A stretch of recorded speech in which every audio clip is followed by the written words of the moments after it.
हरियाणा सरकार के कौशल विकास रोजगार निगम को समाप्त करने और निगम के कच्चे सफाई कर्मचारियों को पक्का करने के लिए तिगांव विधायक राजेश नागर को निगम कर्मचारियों ने सौंपा ज्ञापन।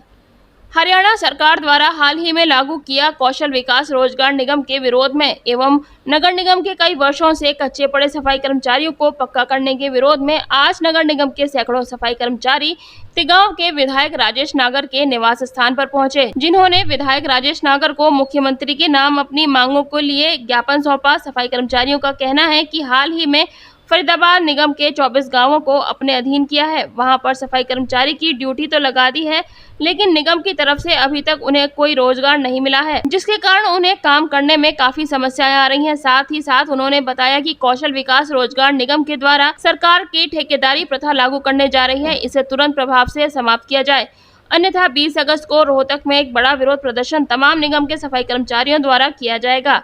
तस्वीरों में दिखाई दे रहा ये नजारा तिगांव विधायक राजेश नागर के निवास स्थान का है, जहां पर निगम सफाई कर्मचारियों का विरोध प्रदर्शन करते हुए नजर आ रहे हैं। उनका मानना है कि कौशल विकास रोजगार निगम के द्वारा ठेकेदारी प्रथा लागू की जा रही है, इसे तुरंत प्रभाव से रद्द किया जाए और साथ ही साथ जो कच्चे कर्मचारी हैं उन्हें पक्का किया जाए। सफाई कर्मचारी के लिए उचित व्यवस्था और संसाधन दिए जाएं ताकि कार्य करने में किसी प्रकार की कोई दिक्कत न आए।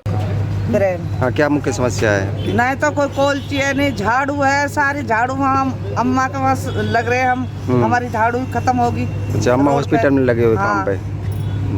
फिर यहाँ विधायक यहाँ पहुँची है, क्या आश्वासन मिला आपको? अभी तो कुछ भी ना मिलो।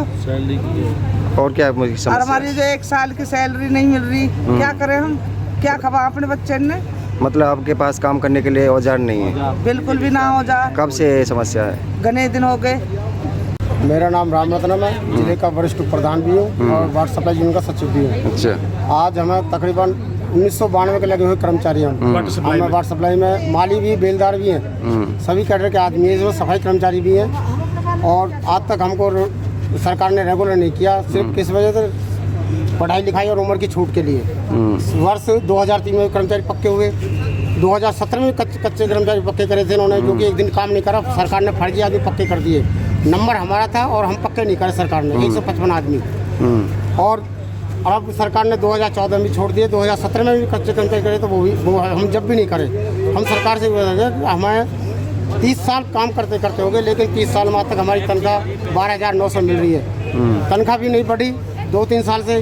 और सरकार चाहती तो हमको पक्का भी कर सकती है, और पक्का होने से हमारा फायदा होगा। कौशल रोजगार निगम में कि देने के बजाय सरकार हमको पक्का किया जाए और कौशल रोजगार निगम भंग की जाए और प्राण की जाए, ये हमारी मांग डिमांड है। क्या नाम है सर? जी, मेरा नाम मनोज पाल गोहेर है और मैं सफाई कर्मचारी का सह सचिव हूँ। अच्छा। और अभी जैसे कि हमने विधायक जी से बात की है कि ये 24 गांव नगर निगम ने में लिए हैं सरकार ने, उन 24 गांवों को लिए 1 वर्ष हो गया है, लेकिन हमारी जो 1 वर्ष की पुरानी सैलरी है वो आज तक नहीं दी सरकार ने। अच्छा।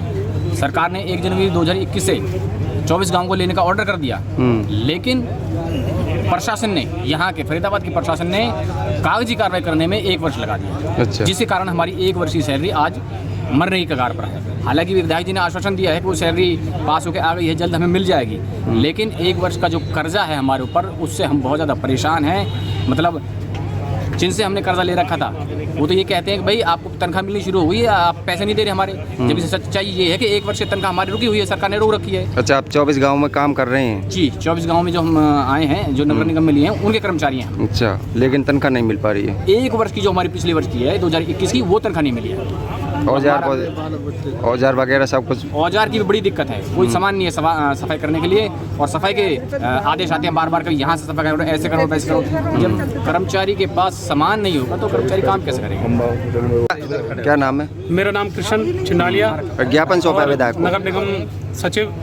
हाँ, ज्ञापन देने आए राजेश नागर जी को, और इसमें हमारा ये कहना है कि जो बीजेपी सरकार आज दावे के साथ ये कहती है कि भाई हम देश में से, यानी कि पूरे देश से ठेकेदारी को मुक्त कर रहे हैं, लेकिन हम ये पूछना चाहते हैं कि जो कौशल रोजगार निगम है ये ठेकेदारी नहीं है तो क्या है?